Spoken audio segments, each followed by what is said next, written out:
नमस्कार, live cities के विशेष कार्यक्रम सुबह की चाय में आपका स्वागत है। मैं हूं आपके साथ काव्या। सुबह के 8:30 बज चुके हैं। इस वीडियो में हम उन खबरों की चर्चा करेंगे जो आज पूरे दिन सुर्खियों में रहने वाली है। सबसे पहले तो आज बिहार विधानमंडल में बजट सत्र चल रहा है और आज नीतीश कुमार तेजस्वी यादव आमने सामने होंगे। उसके बाद बीपीएससी 70वीं मामले में पटना हाईकोर्ट में बड़ी सुनवाई होने वाली है। दिलीप जायसवाल की आज ताजपोशी होने वाली है। तो इन तमाम खबरों पे विस्तार से चर्चा करने के लिए हमारे साथ वरिष्ठ पत्रकार रवि उपाध्याय सर हैं। सर, सबसे पहले तो बहुत बहुत स्वागत है जी आपको। सर। आज सदन का तीसरा दिन है। राज्यपाल के अभिभाषण पे तेजस्वी यादव सरकार से जवाब मांगेंगे। देखिए, निश्चित रूप से बिहार विधानमंडल का जो बजट सत्र चल रहा है, विधानसभा हो या विधान परिषद, दोनों सदनों में जो राज्यपाल के अभिभाषण पर चर्चाएं हो रही हैं, उसके बाद नेता प्रतिपक्ष बोलेंगे और उसके बाद सरकार की ओर से भी उसका उत्तर आएगा। मुख्यमंत्री नीतीश कुमार भी बोलेंगे। सबकी नज़र इस पर रहने वाली है कि क्या कुछ होता है दिन भर। और जिस तरीके से आप देख रहे हैं कि शुरुआती दौर से ही राज्यपाल के अभिभाषण के बाद देखिए, बीते दिन भी जो सोमवार को जो सदन की कार्यवाही चली, उसमें भी तुक्कम फजीहत दिखाई पड़ा। हाँ, हंगामा हुआ, एक बार वॉकआउट भी हुआ। तो यह सब कुछ चल रहा है। और इस बीच में हम ये अंतिम जो नीतीश सरकार का यह अंतिम बजट है, इस अंतिम काल में इसका जो है सो 2025 में, इसके बाद तो चुनावी मैदान में ही जाना है। तो इस लिहाज से यह बजट जो पेश किया गया है बीते दिन, सम्राट चौधरी जो वित्त मंत्री हैं भारतीय जनता पार्टी के कोटे से, उन्होंने जो बजट पेश किया उसमें 3.17 लाख करोड़ का बजट जो है सो पेश किया गया है।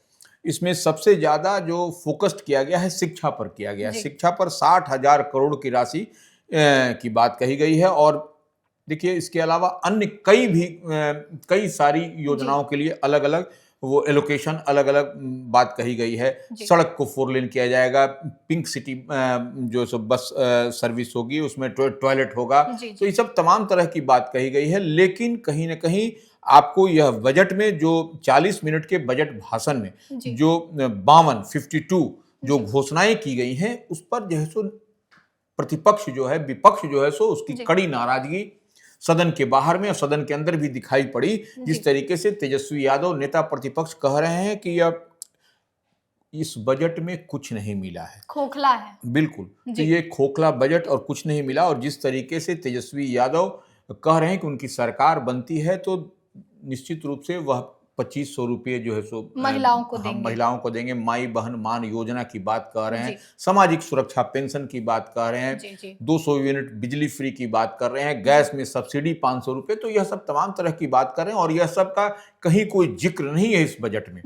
और निश्चित रूप से यह विपक्ष की ओर से कहा जा रहा है, जो 60,000 करोड़ का जो शिक्षा पर खर्च दिखाया जा रहा है, तो इससे पहले भी शिक्षा पर खर्च हो रहा था। तो यह अलग से कोई आवंटन नहीं है। यही बात समझने के लिए है। जो 3.17 लाख करोड़ के बजट की बात कही जा रही है, इसमें देखिए, यह बजट में कोई नया कुछ नहीं है। पहले से ही जो एक्सपेंडिचर है उसी को इधर उधर झोल झाल किया गया है। यही बात विपक्ष कहता हुआ दिखाई पड़ रहा है। तो निश्चित रूप से यह बजट में जो उम्मीद लोग लगा रखे थे, वह उम्मीद पूरी तरह से खराब। हाँ, भले सरकार की ओर से, एनडीए की ओर से कहा जा रहा है कि चहुमुखी विकास होगा और बजट बहुत अच्छा है, बिहार की प्रगति का इसमें, तो यह सब देखिए, यह तो सरकार है, रूलिंग पार्टी है, वह कहेगी ही। लेकिन विपक्ष जो बात कह रहा है उस पर भी कहीं ना कहीं आम आवाम उसको देख रही है कि क्या विपक्ष कह रहा है और रूलिंग पार्टी क्या कह रही है। तो यह सबसे समझने वाली बात है जी।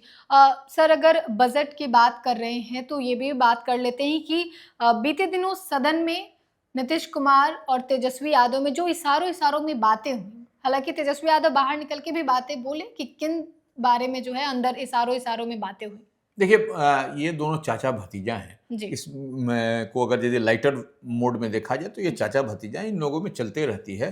तो यह तेजस्वी यादव आकर के बैठे और सामने सदन में जो है सो उनके सामने ठीक नीतीश कुमार बैठते हैं, जो ट्रेजरी बेंच होता है। तो उसमें आपको जो मुंह चलाने की बात है तो उसमें ही तेजस्वी यादव कह रहे थे कि वो इशारे में पूछ रहे थे क्या तुम खा रहे हो, जी। तो वही वो बता भी रहे हैं कि हम क्या वो च्युइंगम टाइप से कुछ खा रहे थे तेजस्वी यादव, तो बताया कि उन्होंने तो ये इन दोनों में होते रहता चाचा है। भतीजा हाँ, के चाचा बीच भतीजा। इशारों में बातें हाँ, होती बिल्कुल हैं। बिल्कुल। इसके अलावे सर, पटना हाई कोर्ट में आज बीपीएससी 70वीं मामले में बड़ी सुनवाई होने वाली है। देखिए, निश्चित रूप से जो बीपीएससी 70वीं के जो अभ्यर्थी हैं, जी। उनकी नज़र आज पटना उच्च न्यायालय पर लगी हुई है, क्योंकि देखिए यह जो पीआईएल है, जी। उसी को जोड़ करके, उसी का क्लब करके किया गया है कि आज जो सो पीआईएल पर वो सुनवाई है। और ये देखने वाली बात होगी कि पटना उच्च न्यायालय का जो 70वीं बीपीएससी के अभ्यर्थी लगातार जो सो डिमांड कर रहे थे, जनसुराज या प्रतिपक्ष के नेता तेजस्वी यादव, तमाम लोग कह रहे थे कि यह परीक्षा को रद्द कर दिया जाए। तो इस पर अब सबकी नज़र है कि अब पटना उच्च न्यायालय का क्या निर्णय, क्या फैसला, क्या उधर से इंस्ट्रक्शन आता है, यह परीक्षा रद्द होगी या फिर से कोई इसका क्योंकि शेड्यूल सर निकाला मेंस जाए। का डेट भी निकल चुका है। वही वही सबसे झोल की बात यही है, सबसे ऊहापोह की स्थिति यही है कि आपको इधर बिहार लोक सेवा आयोग ने अभ्यर्थियों के लिए डेट भी निकाल दिया, उसके बाद से ऑनलाइन वो एप्लीकेशन भी ये हो रहा है। उसके बावजूद जो है सो यह अब हाईकोर्ट में जो मामला लंबित है उस पर आज सुनवाई होगी। तो सबकी नज़र आज पटना उच्च न्यायालय पर रहेगी कि क्या होता है 70वीं बीपीएससी की परीक्षा के लिए को लेकर के। जी, इसके अलावा सर आज पटना के बापू सभागार में दिलीप जायसवाल की ताजपोशी होनी है। बीते दिनों उन्होंने नामांकन भी किया है। देखिए, निश्चित रूप से दिलीप जायसवाल, आप ऐसे इसको हम लोग समझे कि राजस्व एवं भूमि सुधार मंत्री के पद पर थे वो। बीते दिन जो नीतीश कैबिनेट का एक्सपेंशन किया गया, विस्तार किया गया, उसमें वह अपने राजस्व एवं भूमि सुधार मंत्री की हैसियत से जो दिलीप जायसवाल के पास जिम्मेवारी थी, उस पर उन्होंने इस्तीफा कर दिया। इस्तीफा करने का मतलब कि भारतीय जनता पार्टी में यह परंपरा रही है कि वन मैन वन पोस्ट, ये ये एक कायदा चला आ रहा है भारतीय जनता पार्टी के। तो वह 2 पोस्ट कैसे वो होल्ड करते, एक मंत्री वाला और एक प्रदेश अध्यक्ष वाला थी। इस लिहाज से उन्होंने वो राजस्व एवं भूमि सुधार मंत्री का जो पद उनको मिला था, वो उस पद से उन्होंने इस्तीफा कर दिया नीतीश कैबिनेट से। तो वो उसके बाद अब यह कहा जा रहा था कि वह ताजपोशी होगी। और निश्चित रूप से आज जो है सो बापू सभागार में देखिए, आपको केंद्रीय आवास और शहरी विकास मंत्री हैं मनोहर लाल खट्टर, जो हरियाणा के पूर्व मुख्यमंत्री रहे हैं, वह अब पहुंच रहे हैं। उनकी देखरेख में ही यह सब प्रक्रिया संपन्न होगी। और उसके बाद से आपको विनोद तावड़े, जो भारतीय जनता पार्टी के बिहार मामलों के प्रभारी हैं, वह रहेंगे। दीपक प्रकाश, जो राज्यसभा सांसद हैं, झारखंड के बड़े और कद्दावर नेता, पहले झारखंड बीजेपी के प्रदेश अध्यक्ष भी रह चुके हैं, वह जो है सो दीपक प्रकाश जो है सो सह प्रभारी हैं इसके, तो वो भी रहेंगे। और इसके अलावा 15,000 के आसपास कहा जा रहा है कि वह कार्यकर्ता होंगे और राज्य परिषद की बैठक होगी, उसी में यह ताजपोशी होगी। तो यह एक, तो अब बीते दिन उन्होंने नॉमिनेशन भी किया है, एकमात्र नॉमिनेशन, एकमात्र नामांकन दिलीप जायसवाल का ही हुआ अध्यक्ष पद के लिए। तो ऐसे में सिर्फ अब ये एक औपचारिकता भर रह गई है कि दिलीप जायसवाल सर्वसम्मत से, सबकी चाहत से, सबकी इससे वह प्रदेश अध्यक्ष के पद की जिम्मेवारी संभालेंगे। उसके बाद देखिएगा दिलीप जायसवाल फुल फ्लेजेड जब प्रदेश अध्यक्ष हो जाएंगे, तो फिर पार्टी का टोन और ट्यून पूरा बदला हुआ नजर आएगा, क्योंकि वह काम करने वाले हैं,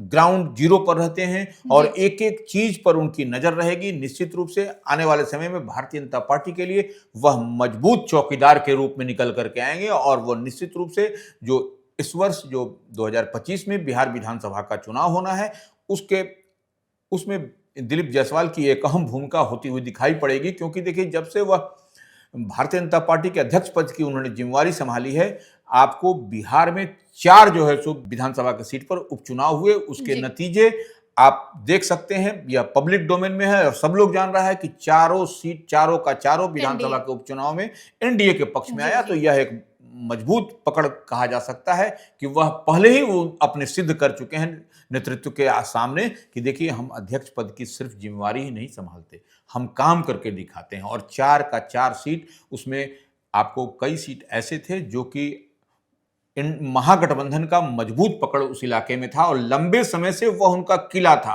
उस किला को दिलीप जायसवाल ने ढा दिया उपचुनाव में। तो यह एक बड़ी उपलब्धि मानी जा रही है। इसी लिहाज से आज जो है सो उनकी ताजपोशी होगी। तो निश्चित रूप से भारतीय जनता पार्टी को एक नया अध्यक्ष, प्रदेश अध्यक्ष मिलने जा रहा है। जी सर, तो आज तीसरा दिन भी होगा, इस पे भी चर्चा कर ही लेते हैं, क्योंकि तेजस्वी यादव तो आज जवाब मांगेंगे। पिछले दिनों बजट को खोखला बताया है। देखिए, निश्चित रूप से आज जो विधानसभा की जो कार्रवाई होगी, उस कार्रवाई में निश्चित रूप से राज्यपाल के अभिभाषण के बाद जब चर्चा होगी, उस पर तेजस्वी यादव नेता प्रतिपक्ष उसमें जब अपनी बात कहेंगे तो वह कई सारे मुद्दों पर, यह बजट के अलावा लॉ एंड ऑर्डर हो, नियुक्ति हो, रोजगार हो, बेरोजगारी हो, किसान हो, खेती हो, अनएम्प्लॉयमेंट हो, लॉ एंड ऑर्डर के तमाम तरह के इश्यूज को वह रेस करेंगे और उस पर निश्चित रूप से सदन के अंदर आपको नोक झोंक होता हुआ दिखाई पड़ेगा और मजबूत नोक झोंक होगा।